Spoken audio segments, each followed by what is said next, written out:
This movie was ordered destroyed because of copyright infringement and only survived because of a few copies that were kept safe despite the court order. Hello, my friends. Welcome back to the Monster Movie Madhouse. Today we're talking about F.W. Murnau's masterpiece, Nosferatu. Before we get started, make sure you give me a follow and like this video so you can learn more about your favorite silver screen monsters. Let's get into it. Nosferatu was produced by Prana Films, which intended to make occult-themed movies.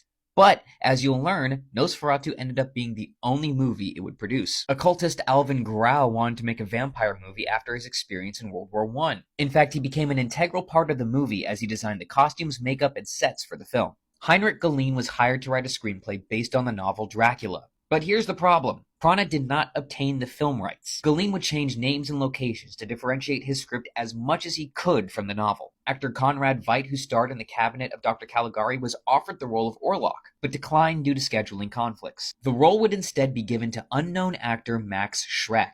For budgetary reasons, there was only enough money for one camera, which meant that there was only one negative of the film.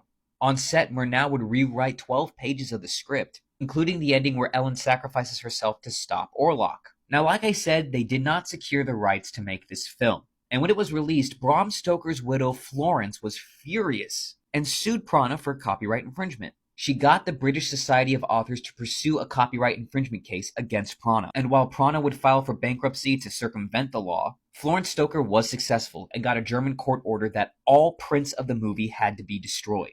But by the end of the 1920s, prints had shown up in France, Czechoslovakia, Hungary, the United States, and the United Kingdom. And of course, she would have to pursue lawsuits in each of those countries, which was just not feasible. Now, in terms of the movie itself being in the public domain, it's pretty iffy. In fact, it wasn't until 2019 that the movie was public domain worldwide.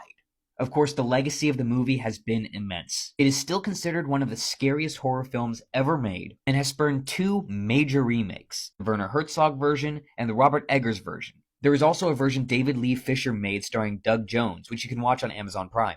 And of course, a lot of people my age were probably first introduced to Nosferatu thanks to SpongeBob. What are your thoughts about Nosferatu?